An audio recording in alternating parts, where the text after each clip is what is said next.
sino que, como cualquier rasgo de personalidad, lo podemos encontrar distribuido en toda la población eh, de nuestro entorno, ya sea población clínica o las personas que nos rodean, que forman parte de nuestro colectivo.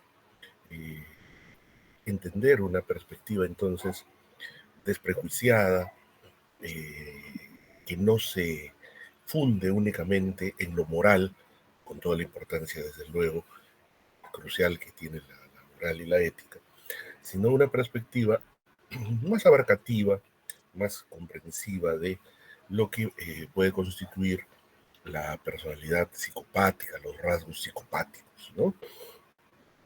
Que como estaba mencionando, los vamos a encontrar en diferentes situaciones clínicas, no clínicas y no únicamente circunscritas al campo de lo forense. Como habíamos mencionado en otros momentos del seminario, la persistencia no solo de patologías, sino de tipos de personalidad, pueden explicarse desde lo evolutivo, ¿no? O sea, si un rasgo biológico se mantiene de generación en generación a lo largo de múltiples generaciones, de miles de años, es porque de alguna manera este rasgo ha tenido un valor adaptativo, ha tenido un valor valioso, importante, notable, que ha permitido que los portadores de ese rasgo sobrevivan eh, en desmedro de los que no tenían ese determinado rasgo, ¿no?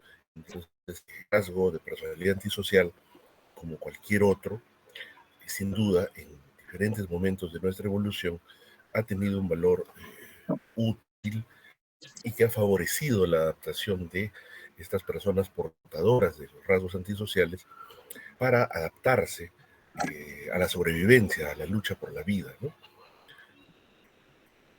Esto, desde luego, tenemos que entenderlo desde una perspectiva transhistórica, ¿no? Las circunstancias sociales y culturales de hoy en día pues no son ni siquiera las de hace 50 o 100 años, mucho menos 1000 o 2000 años, ¿no? A ver, propiciemos un poco el diálogo. Doctor Cruz, buenas noches. ¿Qué tal, doctor? Buenas noches. Qué gusto saludarle. Dígame, ¿usted considera que vivimos en una etapa más violenta de la historia o en una de las menos violentas de la historia?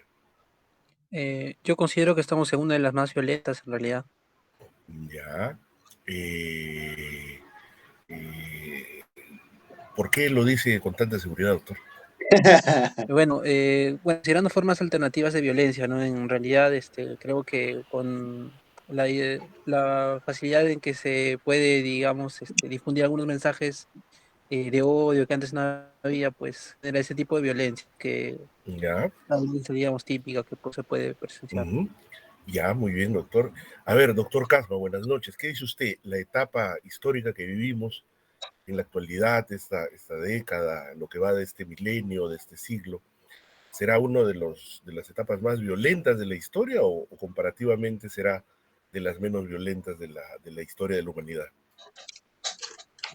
Bueno, yo creo que quizás en las guerras mundiales hubo más violencia franca y directa, ¿no? Pero podríamos ver de forma macro de eso, pero también quizás en la vida diaria, en la actividad cotidiana se puede ver pues que las personas con mayor estrés puede haber mayor tipo de violencia o agresión verbal, no física, pero no a esa escala quizás macro que podríamos haber tenido en las guerras mundiales, ¿no?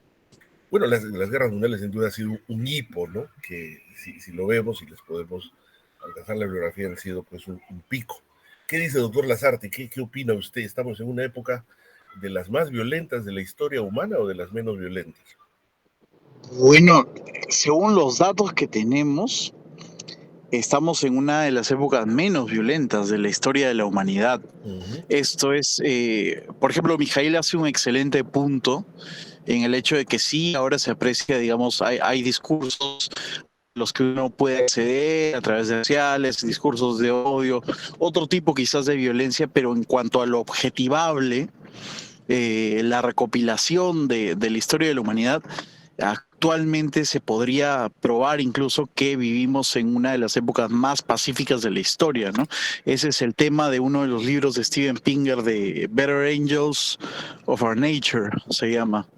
No sé cuál es el título en español, pero... Correcto, Steven Pinker es uno de los más famosos psicólogos hoy en día. Y ciertamente, como usted dice, quizás hoy en día estamos más sensibilizados, hay más difusión acerca de todas estas situaciones, pero estadísticamente hoy en día hay menos guerras, hay menos sacrificios humanos, hay menos, bueno, hoy hay derechos humanos, ¿no? Si usted, por ejemplo, se va a Italia, va a encontrar el Coliseo Romano, ¿no? Va a hacer turismo en lugares donde todas las semanas morían cientos o hasta miles de cristianos como espectáculo para la gente de esa época, y era normal, ¿no? Usted se va a diversos lugares arqueológicos en nuestro país y hay sacrificios humanos, tumbas donde al morir un curaca, un cacique, pues se enterraba con sus 10, 12 mujeres, su servidumbre, ¿no? Y no porque necesariamente estas personas hubieran querido que los entierren, sino que eran sacrificados y eran enterrados, ¿no? En las guerras de conquista, en aquella época no había prisioneros de guerra, ¿no? Todos eran ejecutados, todos eran asesinados. Incluso el tema de violencia contra la mujer hace un siglo era pues inexistente, ¿no? El marido tenía derecho a pegar y a violar a su mujer por el solo hecho de que era su esposa, ¿no?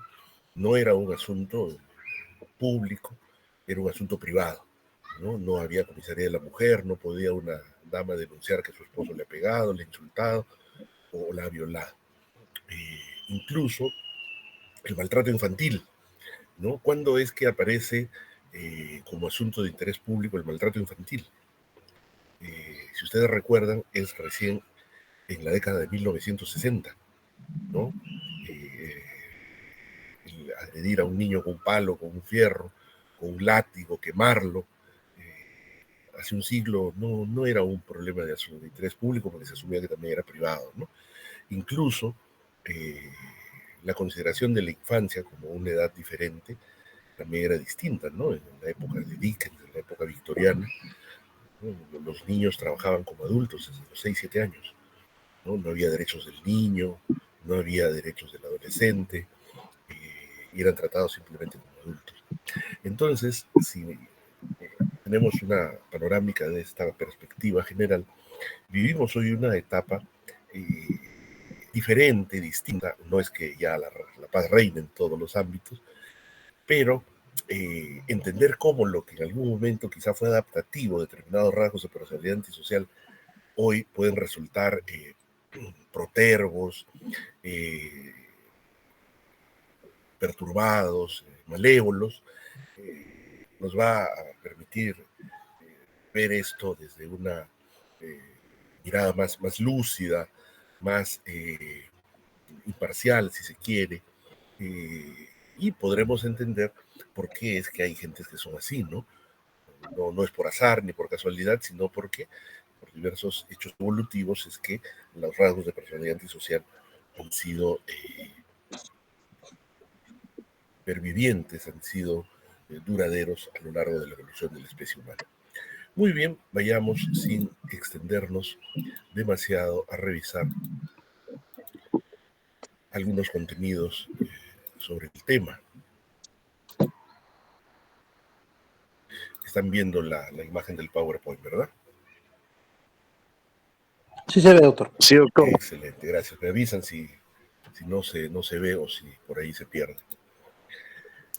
Los términos psicopático, antisocial y sociopático se usan casi como sinónimos, ¿no? Como ya ustedes saben, hasta la época de Kurt Schneider, psicopático era todo rasgo o tipo de personalidad anormal, ¿no? Por eso las personalidades psicopáticas no aluden solo a los antisociales, aluden a todas las variantes de personalidad que se apartaban de la norma, ¿no? Y ese el libro de Kurt Snyder es la base de la tipología de personalidades anormales que hoy usamos pues en el DSM o el CIE-10, ¿no? Por ejemplo, el término trastorno antisocial es el que se usa en el DSM, en la CIE se utiliza disocial, pero en la literatura ustedes van a encontrar con mucha frecuencia psicópata y hasta sociópata, ¿no? En el lenguaje coloquial, usualmente psicópata se emplea para aludir al extremo más severo, más drástico de la personalidad antisocial, ¿no? Ya, ustedes si se fijan van a encontrar antisociales que no dejan de tener sentimientos de grupo, de lealtad dentro de su clan, ¿no? Por ejemplo, el famoso Pablo Escobar, ¿no? Que es un criminal pues insano, no dejaba de tener actitudes para con la gente de donde había vivido, de su barrio, ¿no? Hacía su chocolatada, repartía cosas, al margen de lo interesado que haya sido esto, no dejaba de tener algún grado de implicación o interés en algunas de estas personas, ¿no? Entonces, lo psicopático hoy se emplea como el extremo más severo de la personalidad antisocial. Obviamente ustedes tienen que recordar e instruir de manera enfática que el término antisocial pues, no tiene nada que ver con la personalidad evitativa, ¿no? Eso es erróneo, es decir, fulanito es bien antisocial porque no sale, porque no le gusta socializar, porque no va a fiestas o reuniones, es una completa deformación del término, ¿no? Ser antisocial no tiene nada que ver con ser tímido o evitativo. Eso siempre hay que aclararlo, ¿no? Antisocial no es que no le guste la vida social. Antisocial es, eso lo vamos a mencionar luego, aquella persona que es incapaz de aprender, incorporar y adaptarse a las normas de la interacción y la vida social, que no es solamente ir a fiestas o a reuniones, ¿no? La existencia humana se basa en la cooperación, en la interacción, ¿no? De hecho, ese es uno de los principales logros evolutivos que han permitido que el ser humano sea el rey de la civilización.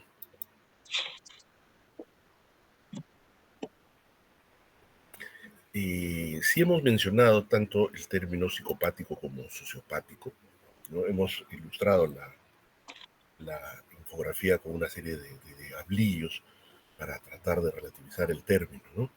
El término sociopático que enfatiza que hay una serie de factores sociales que influyen en la determinación de la personalidad antisocial, ¿no?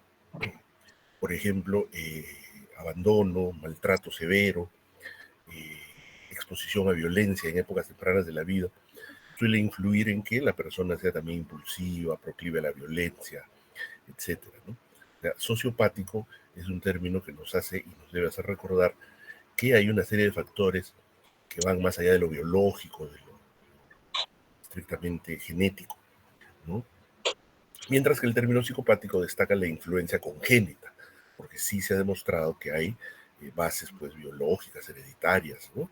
Cuando ustedes hacen la historia clínica de un individuo, por ejemplo, consumidor de drogas, con rasgos antisociales, que ha estado purgando carcelería, que ha tenido delitos de diversa índole, va a encontrar por allí familiares que también han tenido problemas similares. Y a la vez, en la historia de su evolución, de su biografía temprana, va a encontrar que este individuo estuvo expuesto desde temprano a abandono, violencia, consumo de drogas, situaciones de inestabilidad, de degradación personal y familiar, ¿no? Entonces, la interacción, como la mayoría de fenómenos psiquiátricos, la interacción de lo biológico con lo sociocultural es lo que nos brinda el panorama completo de lo que llamamos lo antisocial, ¿no? Sí hay que reconocer que el sociopático alude a lo que consideramos psicopatía secundaria. Este fenómeno es interesante, la psicopatía secundaria, porque ustedes van a ver, cuando roten en adicciones, por ejemplo, casos como el que puedo describir, ¿no? Estudiante de medicina, brillante, destacado, pero que en algún momento, por algún traspié del destino, sufre un cuadro depresivo, se reúne con gente que consumen drogas, se engancha en una adicción y en poco tiempo deja los estudios, de ser un hijo respetuoso, ser un hijo modélico, lo agrede a su mamá para conseguir dinero y consumir drogas, ¿no? Y tú dices, pero este chico nunca ha sido, pues, un muchacho con problemas de conducta, no ha sido un muchacho que desde pequeño haya tenido, pues, ya desviaciones, su control de impulsos, al contrario, siempre ha sido, pues, estudioso, premio de excelencia, ¿no? El consumo de drogas afecta el control de la corteza prefrontal y este muchacho puede llegar a desarrollar una psicopatía secundaria, que si se resuelve el consumo de drogas, se reeduca, se reencausa su conducta, el chico vuelve a ser el muchacho que fue, ¿no? O sea, sin rasgos antisociales congénitos, sino que se desarrollaron como producto de el consumo de drogas que, en mayor o menor medida, daña, afecta las redes de la corteza prefrontal, que como sabemos es el freno, ¿no? Es el freno de nuestros pulsos.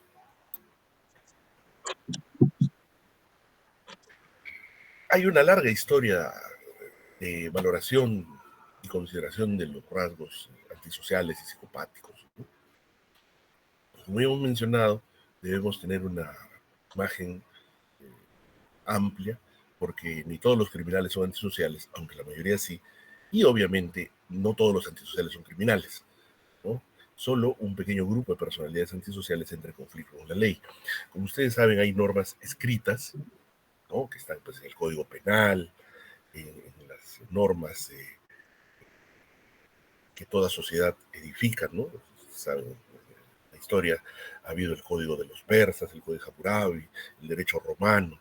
En todas las sociedades, para que haya un adecuado funcionamiento, se han establecido normas que se han impreso, se han tallado en piedra, se han grabado en bronces, ¿no? Pero a su vez hay normas no escritas, ¿no? Que tienen que ver también con la interacción social, pero no con los delitos, sino más bien con la moral, ¿no? La moral. Por ejemplo, hoy en día no hay un manual de Carreño, ¿no? Pero hay una serie de situaciones que normalmente uno observa, ¿no? Por ejemplo, a ver, salgamos un momento de acá. ¿Qué norma no escrita podría usted mencionar? A ver, ahí está la doctora Fátima, buenas noches.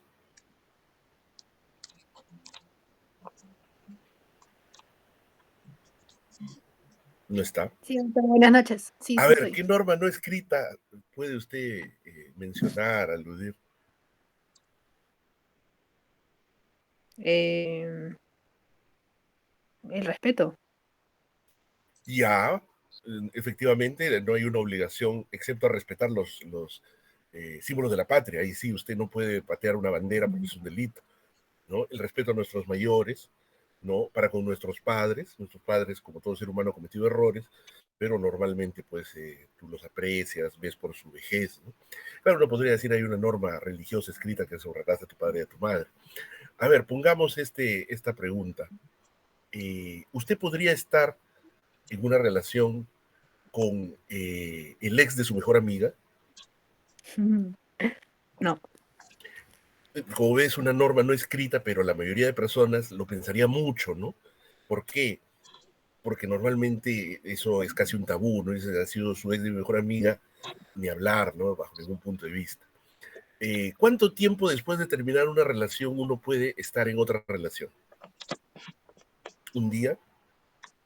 ¿Una O semana? sea, ¿Dos? yo pienso que depende de cada persona, ¿no? Porque hay muchos Claro, que pero pueden ¿qué piensa de una persona que inicia una relación después de un día?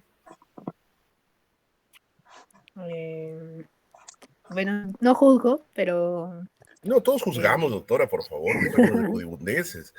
eh, Si es su hermana o su mejor amiga, no es que usted le llamaría la atención, ¿no? Pero le sorprendería un poco, diría, pero sí, sí, claro. quizás está sacando un clavo con otro clavo. Oye, ¿no crees que se ve mal que tan rápido pues estés como si no te hubiera importado, como si hubiera sido cualquier cosa, ¿no? Entonces, como ven, hay una serie de normas que no están escritas porque no constituyen delito, pero que forman parte la moral, las buenas costumbres, si queremos llamarlos, y que todos intuitivamente incorporamos, ¿no? Por ejemplo, desde que somos adolescentes, ¿no? Desde que somos adolescentes, tú sabes qué cosas puedes hacer en un aula y cuál no, ¿no? Por eso los chiquillos Asperger son al inicio considerados malcriados, porque ellos no suponen, no captan, no intuyen las normas del entorno, ¿no? Un adolescente no puede soltarse una ventosidad sonora en el aula, ¿no? Y no es que tu papá te ha dicho expresamente que eso no se debe hacer, eso es algo que tú captas tempranamente, ¿no? Entonces son normas de respeto, de civismo, de convivencia, ¿no? Que normalmente todos acatamos porque forman parte pues del buen vivir, de la buena interacción, ¿no? Como por ejemplo botar la basura en la puerta o frente a la casa de la vecina, ¿no? Normalmente eso no es un delito. A ver, busque usted el Código Civil, a ver si dice botar la basura en la puerta de la vecina. Normalmente tú te diriges por principios elementales, como no hagas a otro lo que no quieres que hagan contigo, ¿no? Bueno, si yo hago esto, aunque nadie me vea, en el fondo no estoy procediendo pues como una persona de bien. Mañana viene alguien y me bota la basura y vamos a estar en una situación inadecuada de esa naturaleza, ¿no? Entonces, el antisocial no debe ser entendido directamente como un criminal a priori, porque hay normas escritas y normas que no son escritas, ¿no? Esto es lo primero que todos tenemos que entender, ¿no? Asumir que el antisocial o la existencia de rasgos antisociales ya significa carcelería, estar en un penal, haber cometido un delito, ser un delincuente, tener antecedentes penales, judiciales, ya es una perspectiva muy sesgada, muy incompleta y por lo tanto errónea, ¿ya? Esto es lo que les quería decir, ¿no? Hay dos enfoques de lo antisocial, ¿no? El criminológico, donde se estudia el acto antisocial, no el delito, ¿no? La ruptura de la norma explícita. Mientras que la perspectiva clínica, que nos debe interesar a nosotros, se centra en la disposición a cometer actos antisociales. O sea, todos, en mayor o menor medida, podemos tener una tendencia interna que puede no manifestarse. Por ejemplo, todos ante un estresor severísimo podemos comportarnos como neuróticos o hasta como histéricos, ¿no? Dependiendo de circunstancias, dependiendo de una serie de correlatos, podrían asomar determinados rasgos antisociales en nosotros, por más que no seamos pues, delincuentes ni nunca lo vayamos a hacer, ¿no? Entonces, no nos quedemos en la perspectiva criminológica de lo antisocial, sino en una perspectiva clínica, ¿no? En la disposición soterrada, subyacente, que puede o no manifestarse dependiendo del entorno, ¿no? Si tú creciste en un entorno seguro, sin violencia, sin abandono, sin negligencia, con buenos paradigmas de crianza, es muy probable que tú, pues, a pesar de que tengas por allí algún rasgo antisocial, no, no, no prolifere este rasgo, no se manifieste de manera ostensible, ¿no?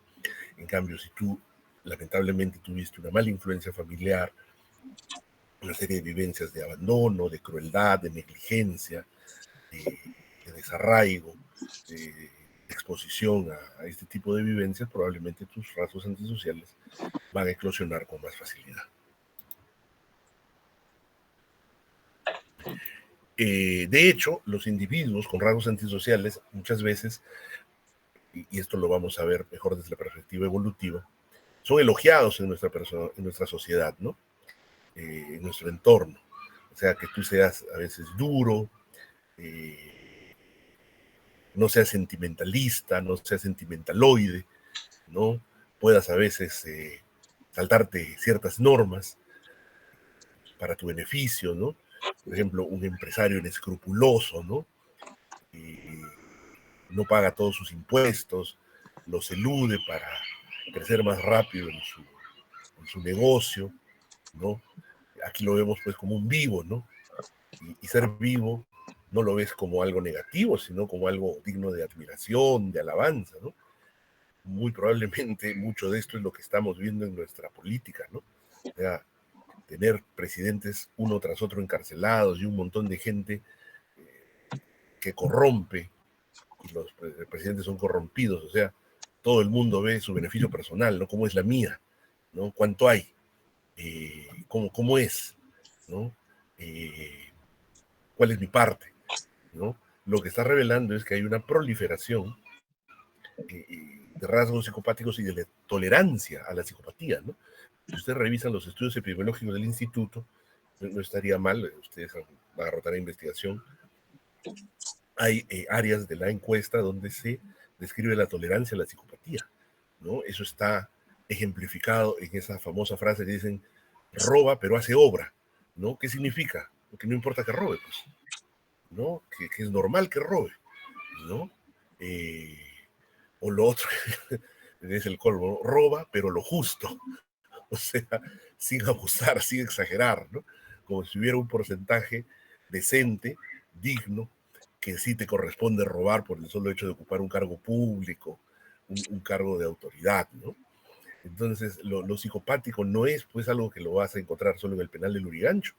Lo encuentras en tu entorno, lo encuentras en el Congreso de la República, lo encuentras en un montón de gente que, entre comillas, ha triunfado, ¿no? Ha logrado el éxito, etcétera, etcétera, ¿no? Y lo que es más preocupante es que hay una enorme tolerancia a lo psicopático en esa sociedad materialista y consumista, ¿no? De ser exitoso, ganar a toda costa, lucirte, tener acceso a lujos, a vivencias frívolas y superfluas, ¿no? Es fomentado, es enseñado a las criaturas que son muy pequeñas, ¿no? No seas sonso, ¿no? Piensa en tu beneficio, ¿no? No creas en nadie, tienes que sacar provecho, cuánto hay, cómo es, son cosas que el niño aprende y ve en su entorno y lo aprende más que aquello que le pueden decir pues el fin de semana cuando va a su parroquia, ¿no? Esta es una película recomendable que ustedes tienen que ver. En realidad el libro es mejor, ¿no? El libro es de principios de los 90, ¿no? Psicópata americano, ¿no? La película en inglés se llama American Psycho. Christian Bale es el actor principal, ¿no? Es una novela muy simpática y claro, la película está un poco edulcorada realmente, ¿no? Pero es muy ilustrativa de cómo hoy en día estos rasgos psicopáticos han proliferado y los vemos muchas veces como, no solo como normales, sino como dignos de alabanza, de encomio o de emulación, ¿no? De emulación, cosa que no debiera dejarnos indiferentes, sino más bien preocuparnos. Obviamente, la historia es algo que lo encuentran fácilmente. De Pinel, que es uno de los que liberó a los locos orates de sus cadenas, él ya encontró que muchas de estas personas, pues, no disvariaban, no alucinaban, pero tenían conductas impulsivas y reflexivas que rompían las normas y los llamó portadores de manía, o sea, de una forma de locura, pero sin delirio. Eran locos malévolos, locos perversos, locos donde su conducta era predominantemente en la que se manifestaba pues esta desviación, ¿no? Las teorías de la degradación propias de aquellas épocas consideraban que estos individuos pues provenían de una degradación genética, ¿no? Se empieza a considerar gradualmente que más que una enfermedad o una forma de locura per se, esto tenía que ver con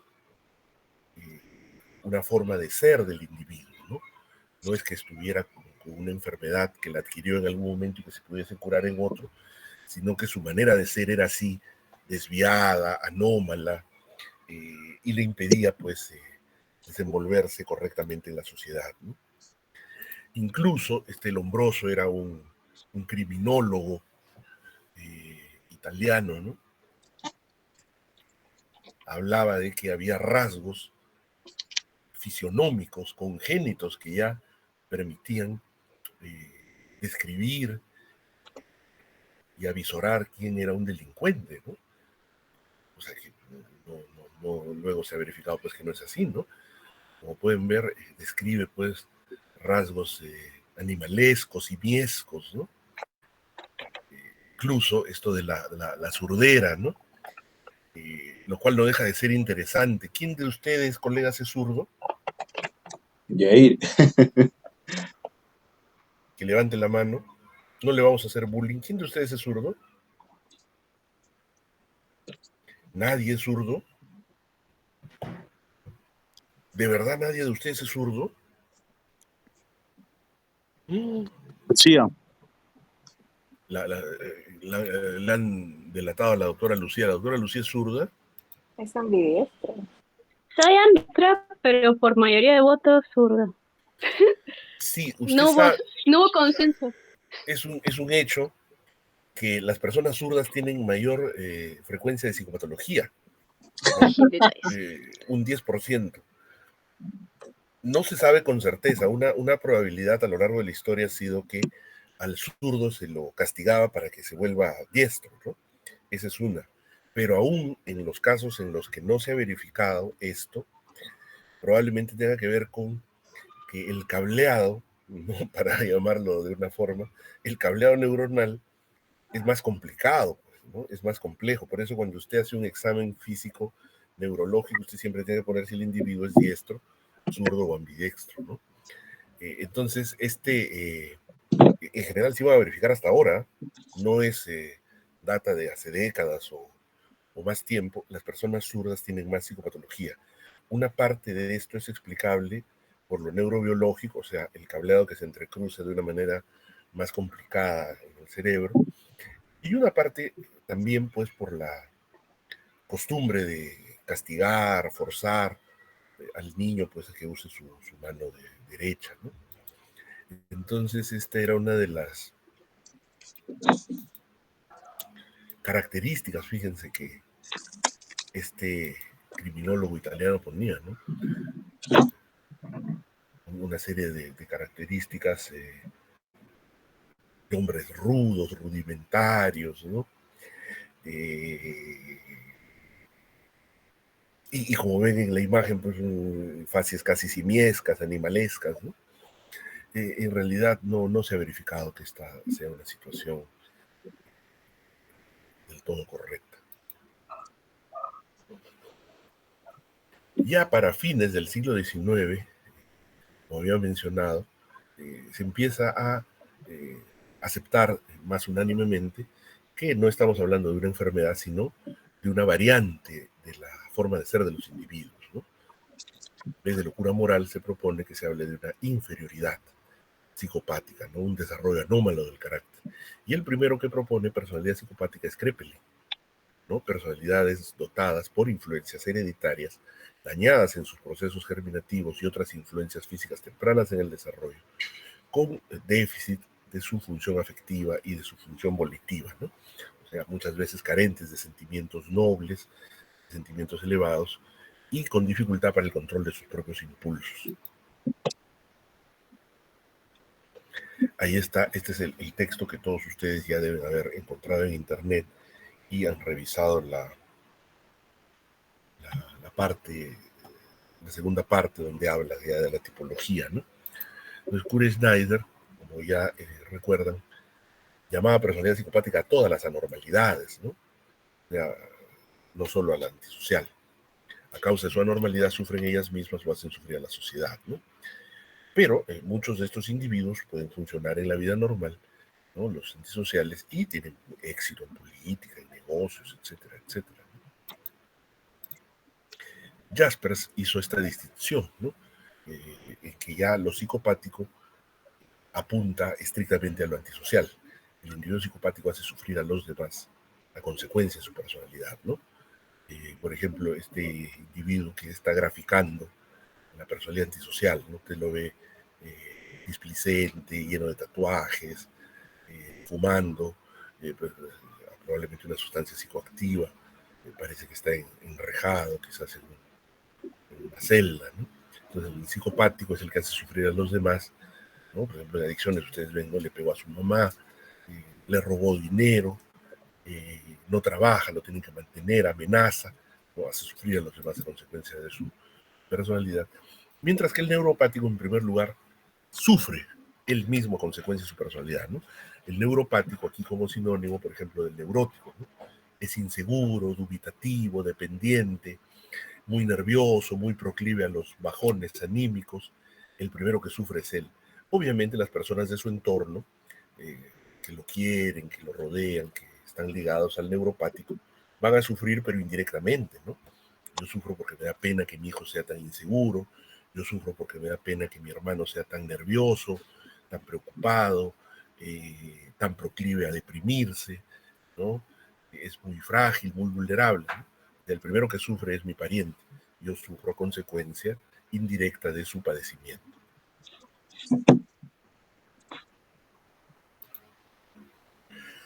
Ahora, como había mencionado, tener una perspectiva evolutiva es muy necesario, yo diría realmente pues, imprescindible para la comprensión de la mayoría de fenómenos psicopatológicos y psiquiátricos, ¿no? Fíjense este dato.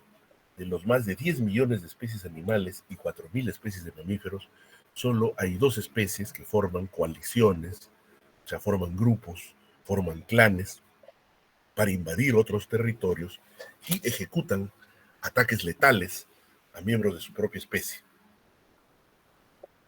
Esas 2 especies somos los chimpancés y los humanos, ¿no? Los chimpancés y los humanos. Incluso la imagen que ustedes están viendo es de un chimpancé macho atacando a un chimpancé hembra, ¿no? Como si fuera el primordio de la violencia doméstica, ¿no? De la violencia contra la mujer. Es decir, la especie humana, puede sonar un poco forzado o drástico, la especie humana tiene una tendencia intrínseca a la violencia. Tiene una tendencia intrínseca a la violencia. Eso no es santificar ni sobrevalorar la violencia, es un hecho real, ¿no?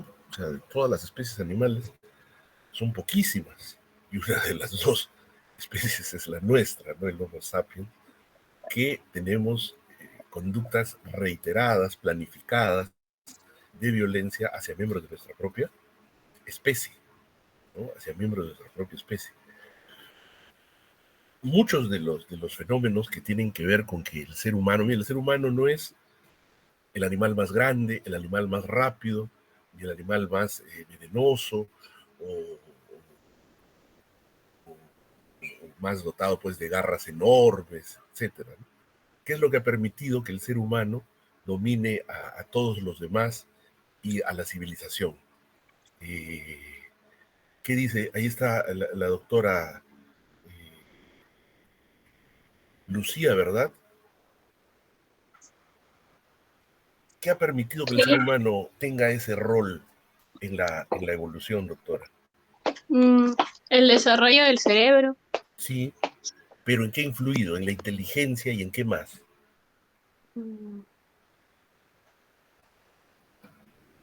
En su capacidad de resistencia, de Una idear parte, situaciones. una parte, como usted dice, tiene que ver con la inteligencia individual, ¿no? El descubrimiento del fuego, de la agricultura, permitió que el acceso a alimentos sea pues bastante más considerable que cuando éramos recolectores, ¿no? Un ser humano por sí solo puede cazar un elefante, difícil, ¿no? La formación de grupos, el desarrollo de áreas cerebrales destinadas a la interacción social productiva, a la colaboración colectiva y exitosa, es lo que ha permitido que el ser humano pues llegue a la luna, diseñe la bomba atómica, diseñe las religiones, el arte, todos los logros de la inteligencia, ¿no? La colaboración. O sea, una parte de las más cruciales y valiosas en el enorme desarrollo que ha adquirido el individuo humano, el animal humano, es lo que corresponde a lo que hoy se llama cerebro social. ¿no? Nuestra capacidad de interactuar con otros individuos provechosamente, con una serie de situaciones que hoy se llaman valores, como por ejemplo el altruismo, la cooperatividad, ¿no? Incluso la capacidad de sacrificio, ¿no? Es lo que ha permitido que el ser humano reine sobre la civilización. Recuerden, la capacidad de formar grupos y colaborar exitosamente, ¿no? El individuo humano por sí solo es frágil, es fungible, es vulnerable. Un grupo de 10 es más fuerte, un grupo de 100 es más fuerte, un grupo de 1000 es un ejército, un grupo de 10.000 es una horda que puede conquistar una urbe, un imperio, ¿no? Entonces, la formación de grupos y de clanes es crucial en la comprensión de la psicopatología, sobre todo de los rasgos antisociales o psicopáticos, ¿no? Ustedes, aún sin ser madres, por ejemplo, ven esta imagen, ¿no? Y si les ponemos una serie de electrodos, van a tener incremento de la conductancia dérmica, porque uno suda al ver a alguien sufrir, se acelera la función cardíaca, puede haber un pequeño incremento en la presión arterial, ¿no? Tú ves una imagen, estas son pruebas que se hacen para diversos fines y uno de ellos es captar probabilidades de rasgos antisociales, ¿no? Tú ves una criatura llorando, aunque no seas mamá, ¿no? Te da pena, te da angustia, ¿no? Si te miden tus variables fisiológicas, tus funciones vitales, van a encontrar que eso se altera, ¿no? O imágenes pues de crueldad, de violencia, por ejemplo, una ejecución, ¿no? Un vietnamita que está siendo ajusticiado en público con un revólver, ¿no? Te exponen a imágenes así de crueldad, de besanía, de malevolencia, de sufrimiento, se van a alterar todos tus parámetros fisiológicos. El antisocial, en mayor o menor medida, no tiene esta capacidad para captar las señales biológicas del sufrimiento ajeno, ¿no?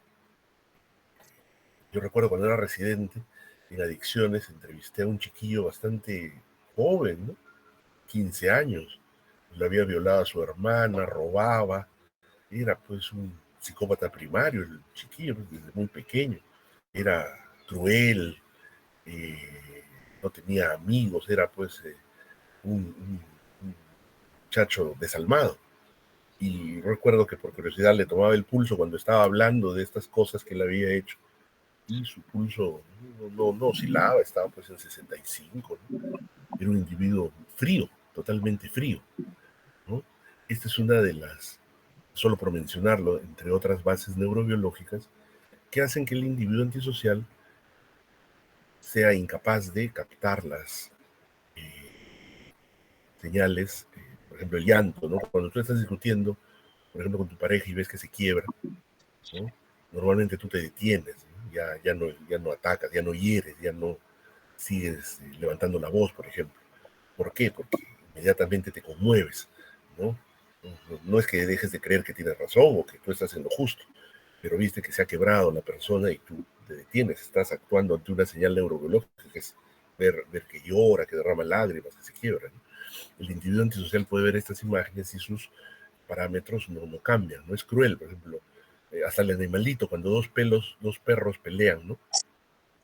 Y uno se rinde, se tira sobre el piso y muestra la panza, muestra el cuello, ¿no? Y el otro animal deja de atacarlo. O sea, hay un conjunto de señales que a lo largo de la evolución han permitido que reconozcamos determinadas situaciones en las que ya la pelea, el ataque cesan, ¿no? El individuo antisocial carece de estas señales. Eysenck, que es ese psicólogo que estudió mucho el neuroticismo, también obviamente abordó lo antisocial. Y él entendía que estos individuos tenían dificultades de adaptación, sin ser deficientes mentales, sin ser orgánicos, sin ser epilépticos, y tampoco ser neuróticos ni psicóticos, ¿no? O sea, adaptarse al final, ninguno de nosotros, nadie pide venir al mundo, nadie escoge sus circunstancias, pero en mayor o menor medida todos tenemos que adaptarnos, ¿no? Tienes que estudiar, respetar a tu entorno, a las personas que te rodean, ganarte la vida, no ser un patán, un desconsiderado, un individuo solitario y fiero, ¿no? Puede que seas soltero, que no tengas muchos amigos, pero en general pues formas parte de un grupo social y hasta de una familia, ¿no? Entonces te adaptas en mayor o menor medida, aprendes a adaptarte. Estos individuos, en cambio, no pueden adaptarse por este conjunto de rasgos que expresa Eysenck, ¿no? No pueden controlar sus emociones, no aprenden del castigo, no pueden morigerar su impulsividad, no pueden prever, ¿no?, a futuro, no viven el día solamente. Esto es gracioso porque tiene un punto de encuentro con la psicoterapia que te dice el aquí y el ahora, ¿no? Es el aquí y el ahora, pero para evitar los excesos del ansioso que solo vive pues en un futuro que le da miedo, ¿no? En general, el individuo maduro prevé, anticipa, ¿no? Es obvio, si no, pues no estudiarías para un examen, no dirías la otra semana tengo una tarea, solo vivirías el aquí y el ahora, pues no preverías. No tienen metas superiores, ¿no? No tienen metas superiores. Yo recuerdo que un residente que ahora está, pues, consultor, creo, en el MINSA, hace tiempo cuando estábamos discutiendo eso, dice, doctor, pero ser altruista, ser caritativo también implica una ganancia, ¿no? Por ejemplo, que una persona, un profesor, un docente haga su clase, está ganándose pues la admiración, ¿no?, el aprecio de sus alumnos. Claro, pero no estás ganando un bien tangible, ¿no? No estás ganando un dinero, no estás ganando una prebenda económica o material. O sea, una ganancia siempre la va a haber, pero una ganancia dentro del contexto social no implica una ganancia egoísta ni material, ¿no?, sino una ganancia espiritual, ¿no? Sino que nos hemos vuelto descreídos. Cuando el colega apuntaba que siempre hay una ganancia, asumía que toda ganancia pues es de segundo orden, ¿no? Material, ¿no? Todos ganamos en la interacción social más madura, más evolucionada, pero ganamos situaciones que no son solo materiales, sino que tienen una connotación espiritual, ¿no? Que a uno lo quieran, que a uno lo admiren, que a uno lo respeten. Son ganancias espirituales. Tú no estás ganando eso por dar o recibir dinero, sino por actuar de acuerdo a determinados parámetros que socialmente han sido valiosos, ¿no? Para abundar, tú recuerdas a Honorio Delgado, no porque ganó un montón de plata, ni a Hermilo Valdizán porque vivía en un palacio y tenía muchos carros, ¿no? Tú lo recuerdas porque fueron desprendidos y dedicaron su vida a enseñar, a producir, y por eso todavía usamos sus textos. En cambio, el antisocial, si te vas al otro extremo, es incapaz de altruismo, de desprendimiento, es sumamente egoísta, ¿no? Abundando en esto, como dice Eysenck, es un individuo, pues, en incesante búsqueda de la novedad. Recuerden cuando hablamos de los rasgos de Cloninger, ¿no? El individuo antisocial se aburre, siempre está buscando cosas novedosas, que no necesariamente son malas, ¿no? Como vamos a ver después, en algún momento de la historia y de la evolución se ha necesitado gente que tenga estos rasgos para poder pues conquistar tierras ajenas, viajar a lugares inexplorados, ¿no? Imagínense en la época que Cristóbal Colón vino por acá, muchos marinos pensaban pues que la tierra era plana y se iba a caer por un abismo donde habían bestias marinas enormes. Tenías que ser un poco atrevido, temerario, intrépido, ¿no?, para asumir esos riesgos. Y muchos de esos rasgos que ahora llamamos antisociales eran los de estas gentes. También estos individuos son irresponsables, ¿no? No captan con un compromiso afectivo las normas del entorno, ¿no? Las pueden entender por lógica, ¿no?, pero no con un compromiso emocional. Este es uno de los principales autores, y estamos pues en la edad contemporánea, ¿no? Harvey Cleckley le llamaba a esto la máscara de la sanidad. O sea, el individuo antisocial por fuera puede lucir como alguien simpático, sonriente, carismático inclusive, ¿no? Porque tiene capacidad de fingir, de simular, ¿no? Pero obtiene lo que desea, lo que su egoísmo le dicta, por las buenas o por las malas. Por las buenas, y eso ustedes lo ven frecuentemente en adicciones, ¿no? El paciente adicto es alamero, es seductor, ¿no? mima a la mamá, le hace una serie de salamerías para obtener. Si no lo logra por las buenas, ya se pone amenazante, se pone violento, se pone agresivo, ¿no?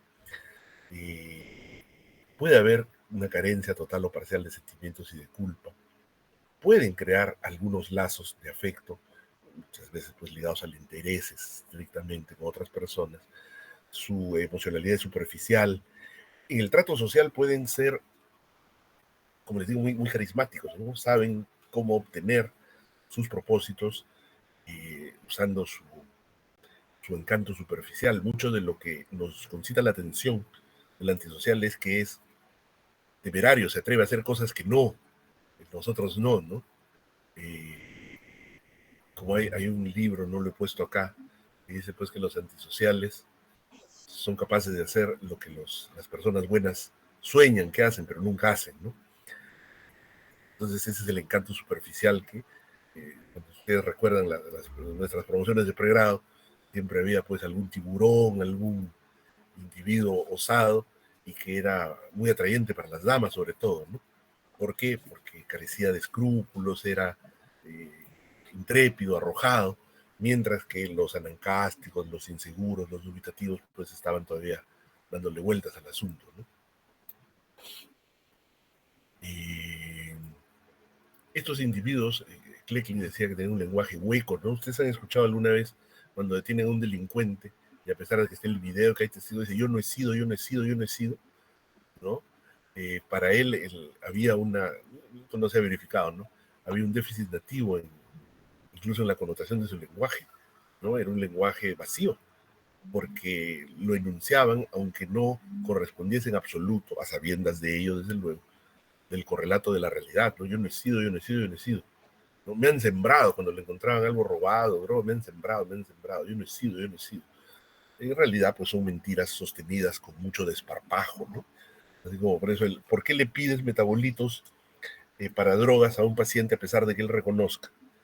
Porque va a haber un momento que lo va a negar, va a decir, no, yo hace años no consumo. Mira, aquí está, el año pasado usted salió positivo, ¿no? No es verdad lo que usted dice. Bueno, esta es una fea diapositiva, ¿no? Una diapositiva karaoke, muy mal hecha, llena de texto, ¿no?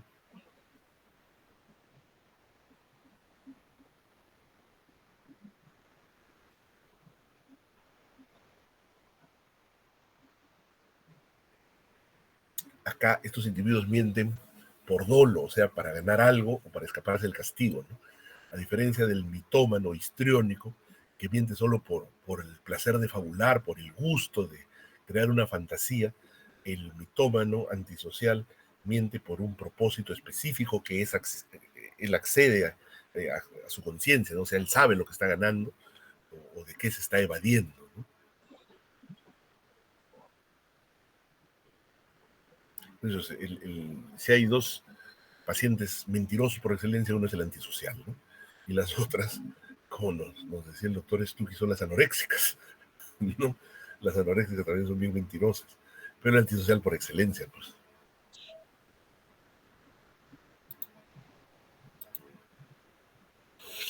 Incluso él describió una serie de rasgos específicos, unos son más claros que otros, ¿no? Encanto superficial, no tiene datos de organicidad ni de locura, ¿no?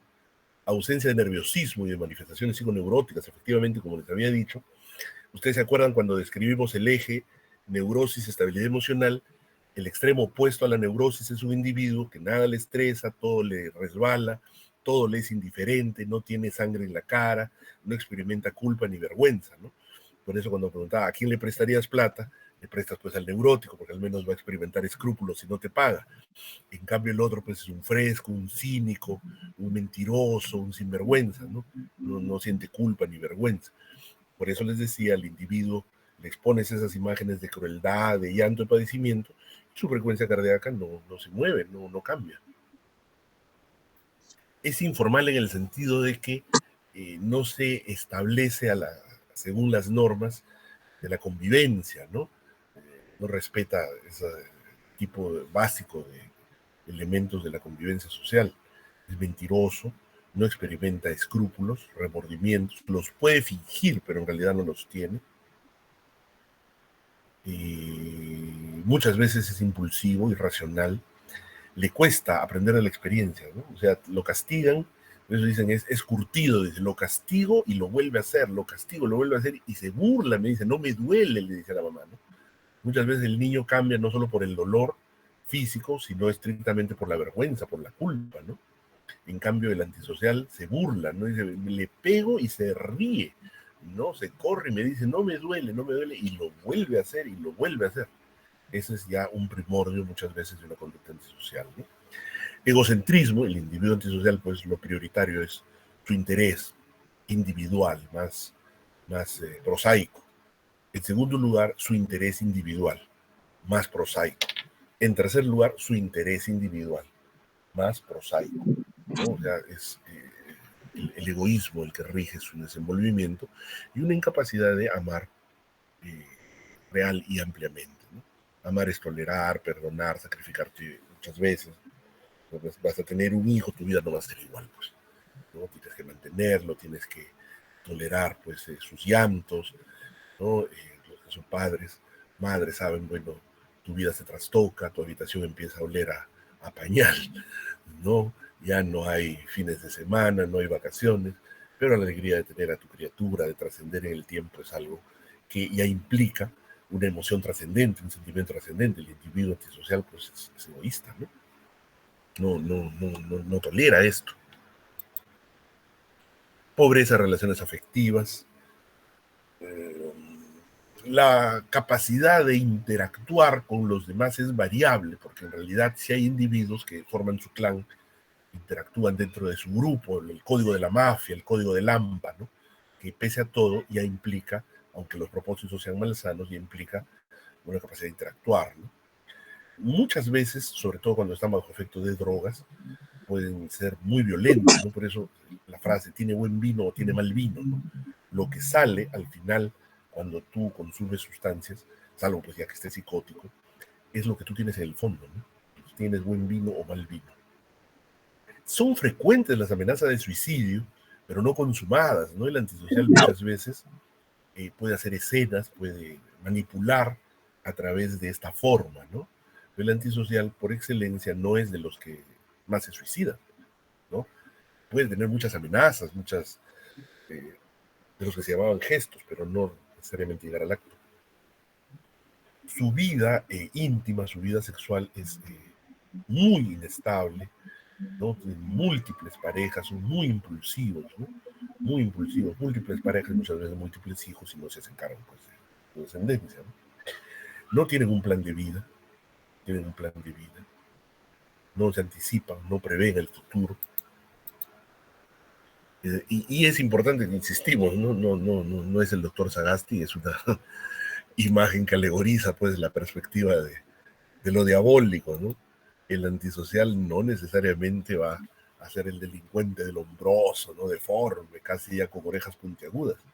El antisocial puede lucir simpático, carismático y puede aparentar con mucha facilidad cosas que no es o que no tiene, ¿no? Esto lo encuentran en los libros de Milon. Como sabemos, es el principal estudioso de la personalidad, ¿no? Un buen psiquiatra tiene que conocer mucho de personalidad porque es el telón de fondo en el que se despliega la psicopatología de nuestros pacientes, de nuestros usuarios, ¿no? O sea, un conocimiento de la personalidad, pero como les decía, realmente amplio y abarcativo, ¿no? No solo conocer pues clúster A, clúster B, clúster C y los criterios del DCM, ¿no? El individuo antisocial se ve como solitario, autónomo y fuerte, ¿no? Muchas veces justifican esto en el sentido de haber sufrido algún tipo de maltrato, ¿no? Que si bien es cierto, es un antecedente frecuente, no es una causa ineludible, o sea, que tú hayas sufrido algún tipo de maltrato no te hace antisocial, ¿no? Pero en ellos opera mucho el resentimiento, el revanchismo y la sed de venganza, ¿no? O sea, si han sido malos conmigo, yo también tengo que ser malos con ellos. En realidad, pues es un pensamiento chato, revanchista y vengativo, ¿no? O sea, impide que esa cadena de maltratos se corte.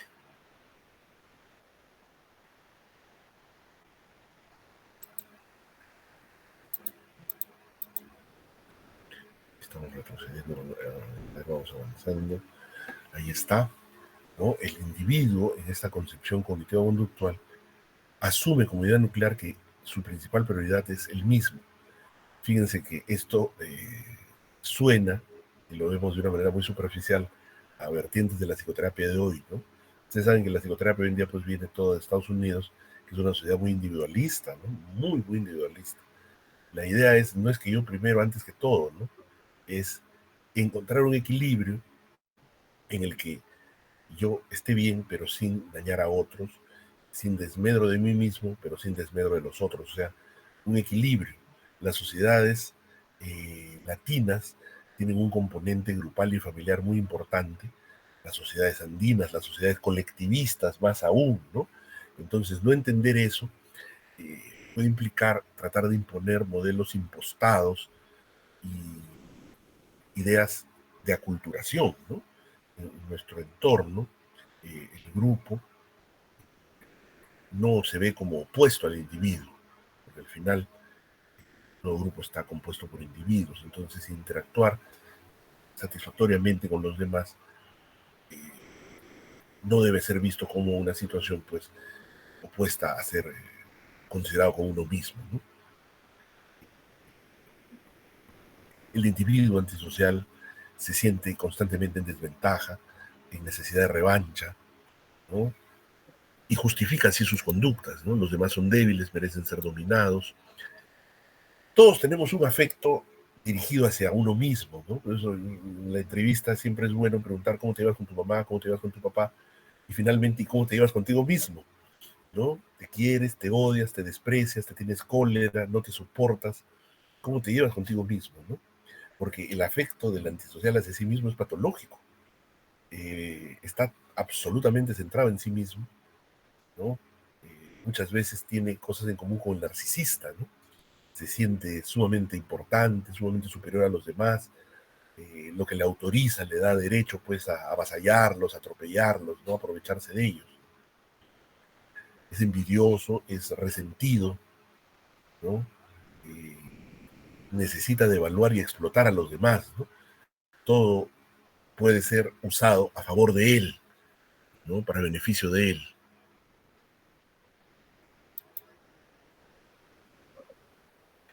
De hecho, se asume que hay un nivel básico del self, o sea, del yo, en que el individuo puede estar carente, solitario, desvalido, pero lo externo es una máscara, ¿no? Es una máscara que puede ser grandiosa en el caso del narcisista, ¿no? O destructiva en el caso del antisocial, ¿no? Como ustedes saben, en el clúster B es donde los tipos de personalidad están más juntos, más apelotonados, reunidos, ¿no?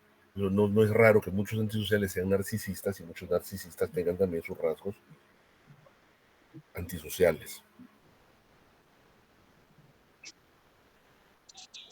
Ausencia de ansiedad o depresión manifiesta. Eso es importante, recuerden. No sudan, no tiemblan, no se preocupan. Pueden deprimirse, pero es una situación muy poco frecuente, ¿no? Más que la culpa, que es lo nuclear en la depresión endógena, sienten lo que se podría llamar vergüenza, que es respecto a la opinión ajena, no respecto al patrón moral individual. La culpa es individual, la vergüenza es respecto a los demás, ¿no? No lo vamos a leer tipo karaoke, en voz baja y haciendo golpes de pecho, tipo así, yo pecador, ustedes lo van a leer, ¿ya? Pero en voz baja nada más, y se quedan con las respuestas positivas.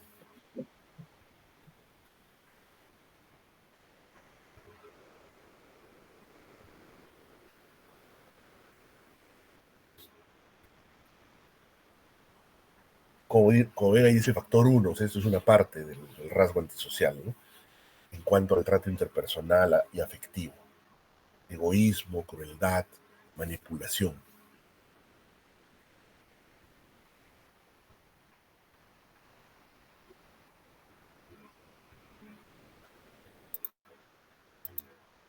Mientras que el otro factor tiene que ver con el estilo de vida, inestable, precario, falto de previsión al futuro, ¿no?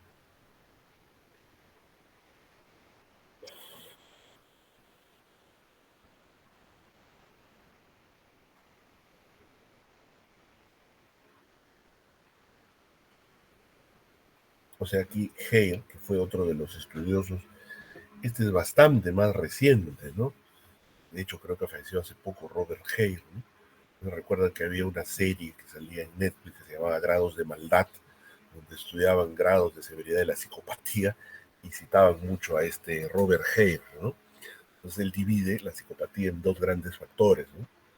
Este que tiene que ver con el estilo de vida, o sea, cómo es su manera de ser al margen de la interacción grupal, y el factor uno, que es el relacionado con la interacción del individuo con los otros, ¿no?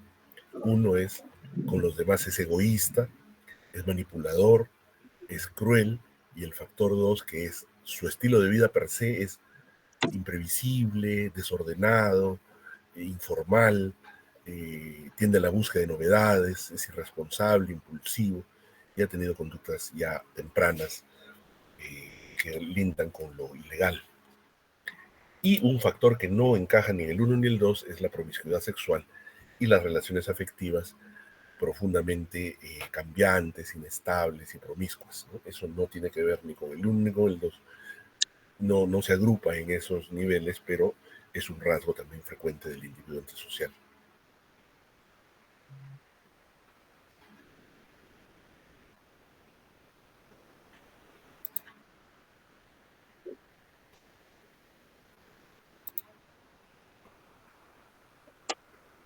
Ahí está, es Robert Hale, sí, es una imagen reciente de estar vivo todavía Robert Hale, ¿no?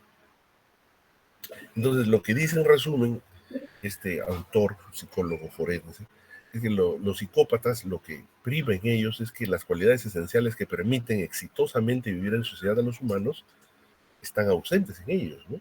La sociedad humana no se basa en el interés individual de cada quien, ¿no? Se basa en la colaboración, en las redes de soporte, de auxilio, las creencias compartidas, las vivencias emocionales de grupo, ¿no? La camaradería, el respeto a los demás, los vínculos de amistad, de colaboración, de respeto al prójimo, de respeto de los grupos unos a otros. Recuerden que si fuéramos chimpancés seguiríamos siendo tribus matándonos mutuamente unos a otros, ¿no? Como en la edad antigua, como en la época medieval, ¿no? Los grupos han tenido que formar estados, entes abstractos, como la religión, la política, la diplomacia, y eso solo ha sido capaz de darse, de lograrse, a través de vínculos sociales altruistas, ¿no? Que no piensen solo en el interés de cada individuo aisladamente, sino en el interés del grupo, porque finalmente el individuo por sí solo no existe. El individuo, o sea, si tú a una criatura recién nacida la dejas en un páramo, ¿qué pasa? Se muere, ¿no? Se muere. Un bebé humano es completamente indefenso. Entonces, el solo hecho de que una mujer lo cuide, lo críe, aún sin ser su mamá,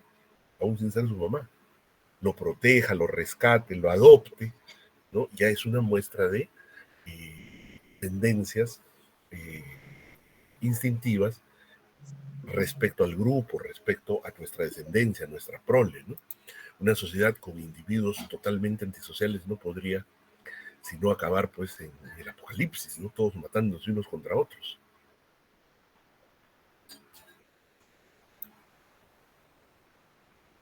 Son impulsivos, son nómades, ¿no? El individuo antisocial no se establece, no sienta cabeza, ¿no? Es oportunista, es irresponsable, es aprovechado, ¿no? Es vividor, como se dice.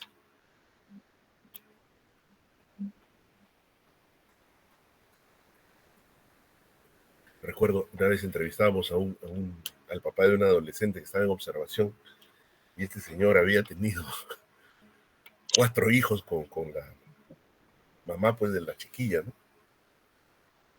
Y le dice, señor, pero ¿cómo es posible? Le decía a la residente, usted nunca se ha hecho cargo de sus hijos, no, ni los ha visitado, ni les ha pasado la pensión. Y el señor, pues que tenía sus rasgos antisociales, aunque no era delincuente, era simplemente un antisocial. Le decía, pero que en realidad el vínculo con la señora ha sido una cosa de momento, decía recién dice el señor, 4 hijos, ¿cómo va a ser una cosa de momentos? ¿No? Ni cosa de 4 momentos, en realidad el señor pues era un antisocial, no sentía vergüenza, ¿no? De tener 4 hijos a lo largo de los años con una misma mujer y no se había hecho cargo de ellos.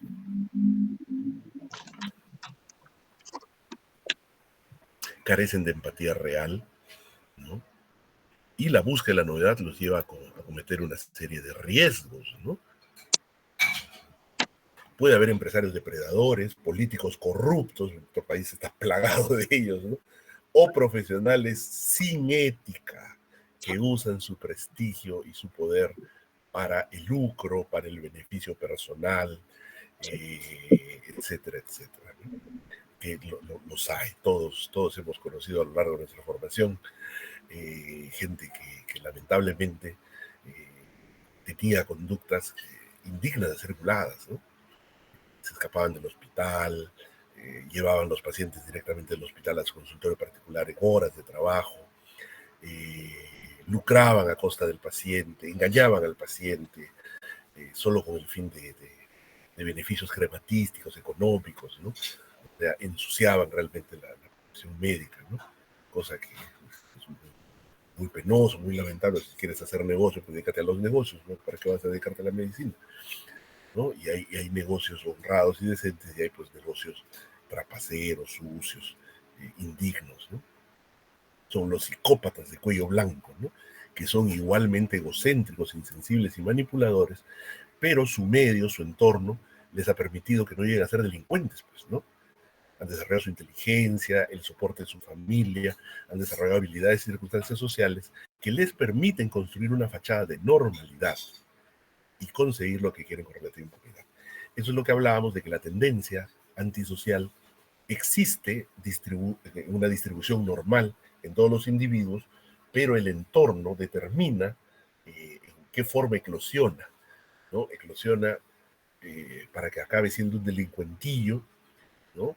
O para que seas pues un empresario exitoso que no paga sus impuestos, un político que engaña a la gente, que se beneficia solamente y no empatiza pues con los intereses de sus propios electores, ¿no? Entonces, esos son finalmente rasgos antisociales y psicopáticos que necesitamos identificar, ¿no? Ahí está. Efectivamente, pensar que solo la gente que está en Urigancho son antisociales es una visión bastante ingenua y que no debemos seguir manteniendo, ¿no? Y como habíamos dicho, hay un determinante biológico, genes, y hay un determinante social, ¿no? Eso influye en que la personalidad sea narcisista o puramente antisocial, porque están intercalados, ¿no? El narcisista es egoísta, egocéntrico, altanero, despreciativo, ¿no? Y muchas de esas cosas también se hallan en el antisocial.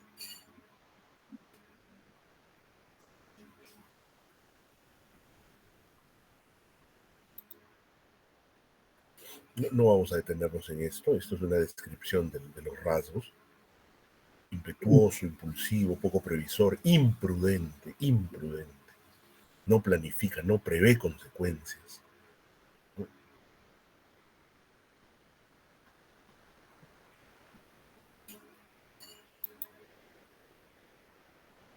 No cumple sus responsabilidades en general, ¿no? Transgrede las normas, no se puede confiar realmente, te miente, te tima, te manipula con el fin de conseguir sus propósitos.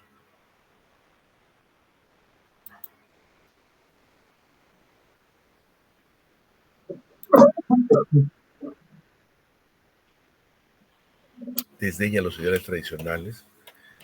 Claro, acá esta es una perspectiva que si lo vemos ya desde una consideración no solo moral, la gente que ha transformado la sociedad en muchas situaciones ha tenido que ser transgresora, ¿no? No necesariamente pues delincuente ni inmoral, pero sí ha tenido que luchar contra el orden establecido, ¿no? O sea, romper y transformar el orden establecido va a ser difícil que lo haga una persona pues sometida, dependiente, apocada, pusilánime, pacata, gasmoña, ¿no? Tiene que ser alguien un poco intrépido, un poco disruptivo, o bastante disruptivo al final, ¿no? Esto es lo que podemos ver desde la perspectiva histórica, no solo en el correlato actual, sino en general a lo largo del tiempo, ¿no?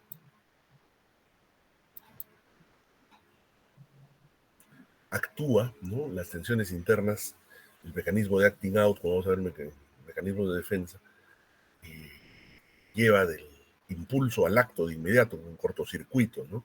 No hay el proceso de deliberación, de discusión interna, ¿no? Los impulsos sociales reprobables no se subliman, lo que se descargan, ¿no? Se descargan de inmediato, ¿no? Es casi como un animalito. Va por la calle, un perro va por la calle y se pelea con otro, camina, se copula con otro.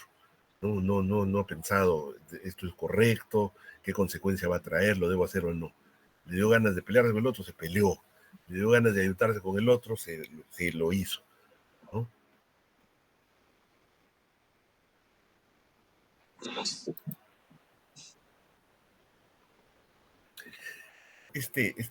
Emoticón es interesante porque los rasgos de personalidad antisocial están descritos sobre todo para el varón, menos para la dama, ¿no? Al igual que la personalidad limítrofe está descrita sobre todo para la mujer y menos para el varón, también la personalidad histriónica, ¿no? Entonces hay que tener en cuenta eso porque a veces no detectamos los rasgos antisociales en la mujer, ¿no? Y siempre pensamos en el varón antisocial, pero no en la mujer antisocial. Es muy egocéntrico y autónomo, ¿no? No confía en los demás, sobrevalora la sensación de libertad, de no depender de nadie, no le gusta verse limitado. Esto a priori no es ni bueno ni malo, ¿no? O sea, si tú lo ves de manera desprejuiciada, tiene un rasgo intrínsecamente valioso, ¿no? El extremo opuesto de esto es ser dependiente totalmente de la recompensa, de la agradabilidad, de querer caerle bien a todos, de satisfacer a todos, de someterte a todos, ¿no? Este es el otro extremo. Por eso, recuerden, lo patológico está en los dos extremos del eje. Mientras más lejos del centro estés a un lado o al otro, hay más probabilidad de patología. O sea, si tú ves este texto de manera desprejuiciada, no significa que esto sea malo. Si es extremo, sí, pero a priori no es malo.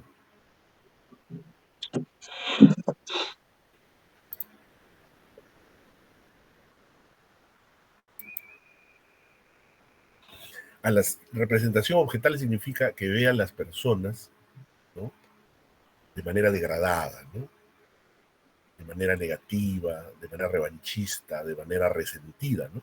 El resentimiento es un tema interesantísimo dentro de la psicopatología, muy poco estudiado, pero está detrás de muchos de estos rasgos, ¿no? Devalúan a los demás, no creen en lo noble, en lo elevado, en lo bello, en lo desinteresado, en lo altruista, ¿no? Ven a las personas con valores como bobas, como estúpidas, como tontas, ¿no? Como ingenuas, como buenas para nada, como candelejones, ¿no?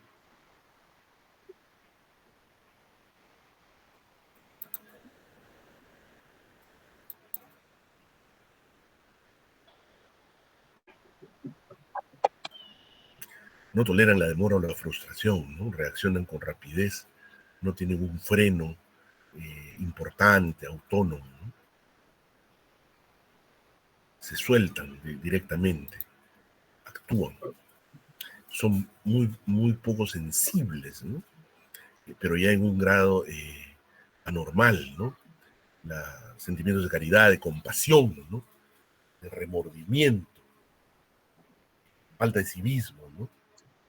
Por ejemplo, tirar la basura en la calle, de ser sucio, perjudicar a tus vecinos, ¿no? Poner la música a todo volumen sin que te importe la hora ni el sueño de los demás, cuando es algo reiterativo, constante, habla de un rasgo antisocial, ¿no?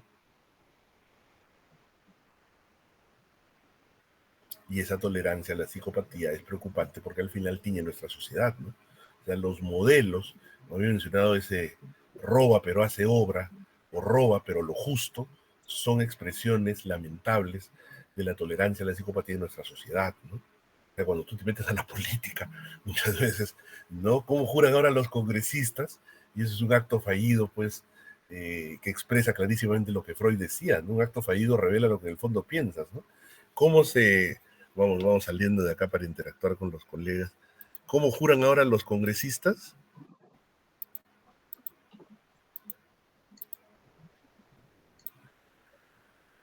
¿Cómo juran ahora los congresistas? Doctora Elizabeth Matos, buenas noches, ¿está usted ahí? Sí, doctor, buenas noches. ¿Cómo juran los congresistas hoy en día? ¿Los ha escuchado? Sí, ¿Cómo dicen? ¿Juran por Dios y por la? por la plata. Por la plata, imagínense. Ha salido también un gobernador regional, el otro día un alcalde, ¿no? Por Dios y por la plata. ¿Qué significa? Pues que eso es en el fondo lo que están pensando, ¿no? No están pensando realmente en el bien común, en dejar una huella trascendente, sino en su beneficio. Eso lamentablemente es un acto fallido, o sea, revela lo que en el fondo estas gentes están privilegiando en su desempeño, en su consideración, en su valoración, ¿no? Entonces, recuerden, la psicopatía es algo que nosotros vamos a ver, gracias doctora, no solo en la rotación de forense, en el penal del Lurigancho, cosas así, no, no lo vamos a ver en todas partes. Y en nuestro entorno también.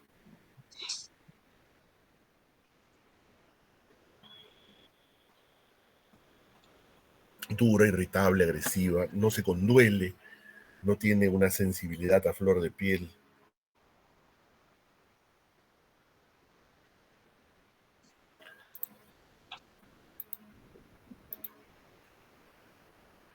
Hay una serie de variantes, esto lo pueden leer muy detenidamente en Milo, ¿no? Diversas formas en que se expresa la personalidad antisocial, ¿no? Y todas las personalidades tienen una serie de variantes. Si predomina la característica esquizoide o evitativa, la característica sádico-paranoide, si predomina el narcisismo o el histrionismo, o si hay un patrón puro, ¿no?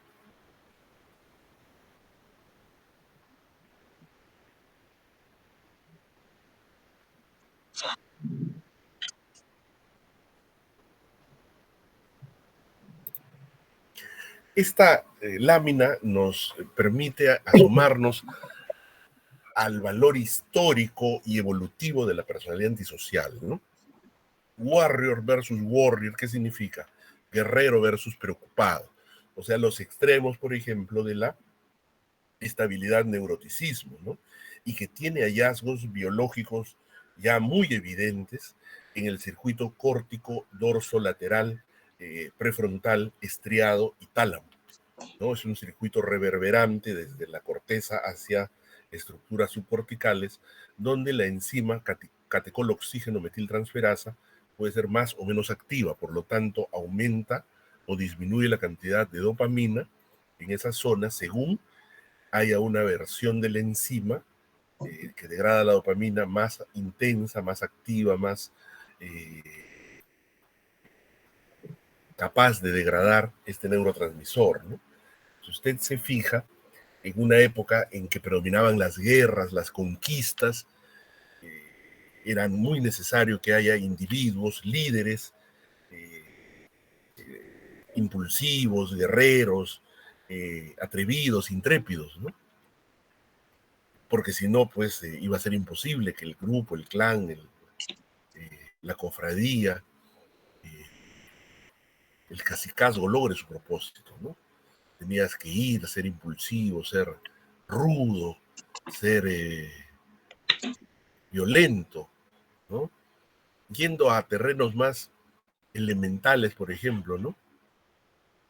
Hacer deporte de aventura, correr riesgos en determinadas actividades, ¿no? Implica que tú seas un poco antisocial, ¿no? O ser un cirujano de shock trauma, ¿no? Si tú eres, pues, ¿lo corto o no lo corto? Ay, no sé, ¿lo debo cortar? ¿Tú qué dices? ¿Lo debo cortar o no lo corto? El paciente se murió, pues, ¿no? Hay situaciones en que tú tienes que ser menos meditativo, menos apocado, ¿no? Entonces, esos extremos, puedes darte cuenta de que han sido, sobre todo el extremo izquierdo, han sido necesarios en momentos históricos diferentes, ¿no? No los actuales, seguramente, ¿no? Hoy en día vivimos en la época más pacífica, pese a todo, incluso llegando a situaciones ya de sobrecontrol de lo que supuestamente es violento. Por ejemplo, ustedes han escuchado que quieren cambiar palabras de los cuentos infantiles de Roald Dahl porque eso es violento, dices, ¿no? O sea, hoy en día la concepción de la violencia se ha matizado de maneras bastante llamativas y peculiares, ¿no? Entonces, en épocas históricas previas, los rasgos antisociales no eran pues para ser delincuente o estar en la cárcel, pero era necesario un líder atrevido, arrojado, intrépido, voluntarioso, como se dice, para lograr determinados objetivos propios de ese tiempo de la civilización, de la cultura, ¿no? Ese momento histórico, ¿no? Si nunca el ser humano se hubiera atrevido, imagínate, la primera vez que el individuo ve el fuego es natural que tú hayas tenido miedo. Si nunca alguien se hubiera atrevido a acercarse al fuego, a cogerlo, a lo mejor seguiríamos pues en la caverna comiendo crudo, ¿no? Si nunca alguien se hubiera atrevido a subirse a un barco y cruzar los mares, a subirse un cohete e ir a la luna, nada de los hallazgos importantes, de los logros importantes habrían sucedido, ¿no? El estudio de fenómenos como la radiactividad, inventar la pólvora, las autoinoculaciones, ¿no? Y experimentar en tu propio organismo. Todo eso ha necesitado, no que seas delincuente ni que seas pues un prontuariado, pero sí que seas un poco atrevido, un poco impulsivo, no en aras egoístas, pero sí en aras de propósitos elevados, pero aún a riesgo de ti mismo. Ahí está, Warriors versus Warriors, el rol de las variantes genéticas de la catecol oxígeno metiltransferasa, ¿no? Todos nos podemos ubicar si ponemos aquí una campana de Gauss en el centro, hacia un extremo o hacia otro, ¿no? Pero no en el sentido de ser delincuentes, sino si somos más impulsivos, más arrojados, más irreflexivos, o somos a veces ya en el otro extremo muy timoratos, muy pacatos, muy gasmoños, ¿no? Esto no es de ahorita, ya tiene bastantes años.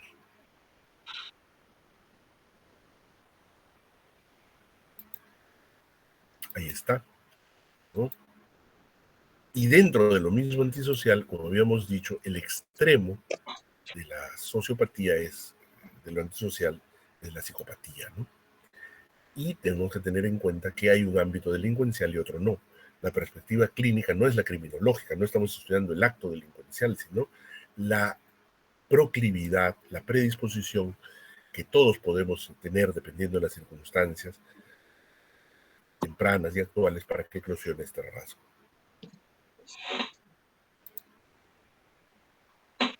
¿No? Esta es la perspectiva evolutiva, ¿no? Desalmado en la paz, héroe en la guerra. Siguiendo a Darwin, se podría especular por qué existe el rasgo psicopático. Bueno, ante una emergencia alguien debe responder con características no habituales para hacer frente a la situación totalmente anómala, imprevista o extraña. Así, en caso de guerra, aquel que es tildado de desalmado, cruel e insensible es el héroe. Es aquel que va al frente, asume riesgos que el grueso no, se arriesga y lleva adelante acciones que la mayoría no se animaría a realizar. Es el comando de un grupo de guerra. Los psicópatas serían parte de la reserva del grupo en caso de emergencia, pero que en estados normales son absolutamente chocantes para la sociedad. ¿No? Si ustedes se fijan, exceptuando los picos epidemiológicos de la Primera y Segunda Guerra Mundial, en general hoy vivimos épocas más pacíficas y menos violentas que las previas.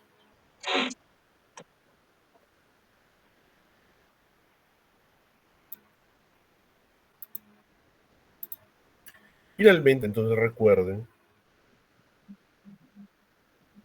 que no debemos pensar en la personalidad antisocial pues como las caricaturas o los personajes paradigmáticos tipo Hannibal Lecter, ¿no? En realidad, esto es un rasgo distribuido de formas muy diversas entre nosotros, entre todos nosotros, ¿no? Como en esa imagen caricaturesca de Kino, ¿no? Le está llamando la atención al individuo por un delito menor que es fumar, una falta, y no por el homicidio que acaba de cometer. O sea, en la consideración no solo prejuiciosa y moral, sino comprensiva, amplia de este fenómeno, nos va a ser muy útil en nuestro desempeño como psiquiatras y como psicopatólogos.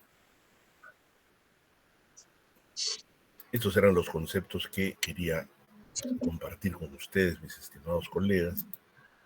Los invito a seguir profundizando en este tema de tanta envergadura e interés. Esto no es algo que solo lo van a revisar cuando sean pues rotantes de medicina forense, sino a lo largo de toda su formación y del desempeño de la especialidad.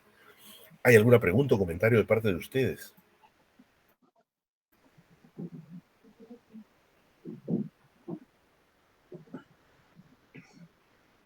Me imagino lo cansados que están, ya es una hora tardía. El doctor Laguna quiere hacer una pregunta. Adelante, doctor Laguna. Sí, doctor, buenas noches. Bueno, agradecerle por la exposición del día de hoy. Quería preguntarle, en algún momento en mi pregrado, yo había visto este video en YouTube de Child of Rage, en el que mencionaba sobre una niña que golpeaba a su hermanito de una forma, pues, completamente grotesca, ¿no? Y que esta niña lo contaba, tendría, pues, no sé, unos 7, 8 años, y lo contaba sin remordimiento. Y luego mencionaba que pasó por una terapia, por una serie de manejo y tratamiento, y vuelven a mostrar a la misma niña que cuando cuenta este evento, pues lo hace con lágrimas en los ojos, ¿no? Y con algo de tristeza. Entonces yo en ese momento le pregunté al médico de psiquiatría, le pregunté si es que podría darse ese manejo, ¿no? Y me comentó que no, que en realidad es muy complicado hacer ese cambio, y que quizás simplemente el video era en blanco y negro, ¿no? Sí, creo que convirtieron a color. Ajá, es de la época del conductismo, ¿no? Si usted ha visto La Naranja Mecánica, esa famosa escena en que cambia a un individuo psicopático a través del condicionamiento en alguien que ya le repugna la violencia, era algo que preconizaba mucho pues el conductismo. El conductismo preconizaba que iba a poder cambiar todas las conductas. En realidad puede modificarse superficialmente algunas de ellas, pero el psicópata primario, cruel, frío, desalmado desde muy temprano, no va a tener un cambio radical ni de 100%, ¿no? Por eso incluso cuando se revisan los textos, la sociedad tiene derecho a protegerse de estos individuos, porque, por ejemplo, un violador de menores, ¿no? Que es un psicópata primario, ese individuo lo va a volver a hacer, ¿no? Lo va a volver a hacer antes o después, de una manera u otra, ¿no?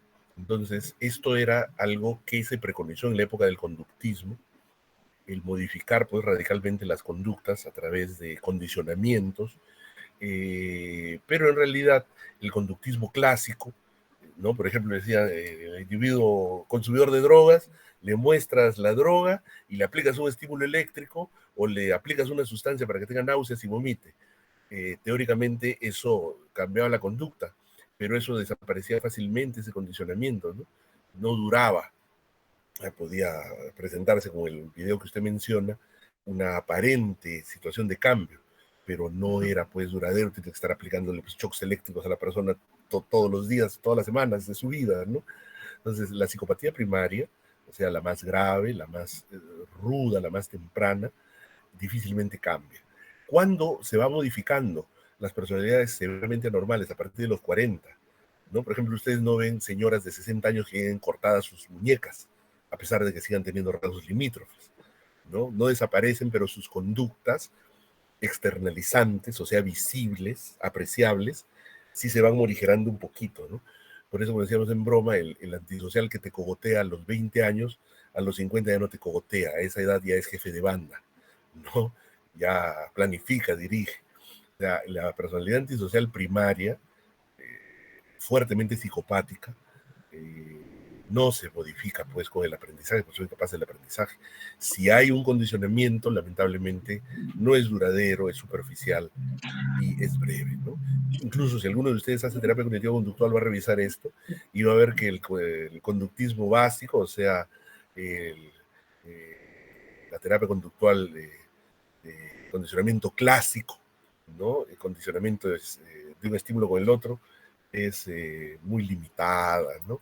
Prácticamente no se usa. El condicionamiento más elaborado sí puede tener, o sea, en función de las respuestas, no solo de los estímulos, sino de las respuestas, puede tener una efectividad mayor. Pero insisto, la psicopatía primaria pues son rasgos básicos y con una base hondamente neurobiológica, ¿no? Que si bien se puede entrenar, adaptar parcialmente, ¿no? Va a ser bien difícil que cambie. Un individuo de esta naturaleza debe, si llega pues al acto criminal, debe ser recluido y observado y vigilado, ¿no? Si no ha llegado al acto criminal, pues puede ser un individuo, por ejemplo, un comando, ¿no? Un francotirador, un individuo que dentro de sus patrones sea frío, ejecute, pero sin hacer daño a los demás, y que la sociedad utilice realmente sus capacidades de forma constructiva y no dañina. Espero haber respondido en algo a su inquietud, doctor Laguna. Sí, doctor. Sobre todo este aspecto de que quizá segregarlos, incluirlos dentro de un ámbito. Eso está recogido en la bibliografía, ¿no? Psicópata primario, la sociedad tiene que protegerse, ¿no? Tiene que protegerse.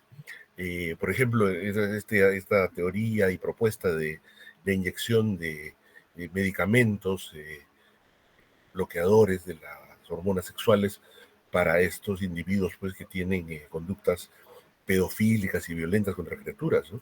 En países mucho más avanzados se hace, ¿no? ¿Por qué? Porque es la única manera en que la sociedad se puede proteger de individuos que lamentablemente están tan retorcidos y que tienen esas conductas tan desviadas y tan peligrosas, ¿no? Lo que usted ve muchas veces, el individuo que sale de la cárcel, ¿no? ¿Qué hace al salir? Vuelve a delinquir, pues. 2, 3, 4, no aprende de la experiencia. Algunos sí, el psicópata primero no aprende de la experiencia.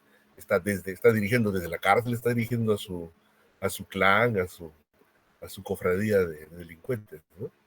Entonces, entender eso, porque la psicopatía tiene múltiples manifestaciones, pues no hay que quedarnos con la idea de que el que esté en la cárcel, pues el urigancho, ¿no? Va a enriquecer mucho nuestra perspectiva de la personalidad, porque muchos rasgos antisociales son adaptativos, son necesarios en nuestra sociedad, no en la política, sino en los deportes de aventura, en los exploradores, en determinados individuos de las Fuerzas Armadas y Policiales, ¿no? Etcétera, etcétera, ¿no? Incluso en determinadas profesiones de riesgo, ¿no? De toma de decisiones rápidas, de situaciones temerarias. O sea, ¿quién llegó por primera vez al Everest? ¿Quién se saltó desde la estratosfera, no desde un globo? ¿Quién lo hizo? ¿Un temeroso, pacato, miedoso y neurótico? No, es una persona que le gustaba la novedad y el riesgo, ¿no? Y esos son rasgos antisociales. Recuerden, lo antisocial no es necesariamente pues lo delictivo, sino una tendencia que la evolución ha preservado en los seres humanos porque ha sido útil y adaptativo, sobre todo en épocas más tempranas, donde todos luchábamos. Recuerden, los chimpancés y los humanos somos los únicos animales que formamos clanes para atacar a otros similares, ¿no? A otros prójimos, ¿no? Los leones no forman grupos para atacar a otros leones, ni las jirafas, ni los hipopótamos. Los humanos y los chimpancés somos los únicos que hacemos eso. Eso de alguna manera está en nuestra naturaleza. Hoy lo estamos tratando de controlar y lo estamos haciendo hasta cierto punto más o menos exitosamente, ¿no? Pero eso no significa que desaparezca plenamente de nuestra huella genética. Les agradezco, mis estimados colegas, ha sido un placer compartir con ustedes esta breve jornada y ya nos estaremos viendo seguramente la semana próxima con estas reuniones que son ya la parte final de nuestro seminario. Muchísimas gracias, ha sido un gusto. Que tengan muy buenas noches. Gracias a usted, doctor. Buenas noches. Gracias, doctor. Muchas gracias. Buenas noches, doctor. Gracias. Gracias, doctor.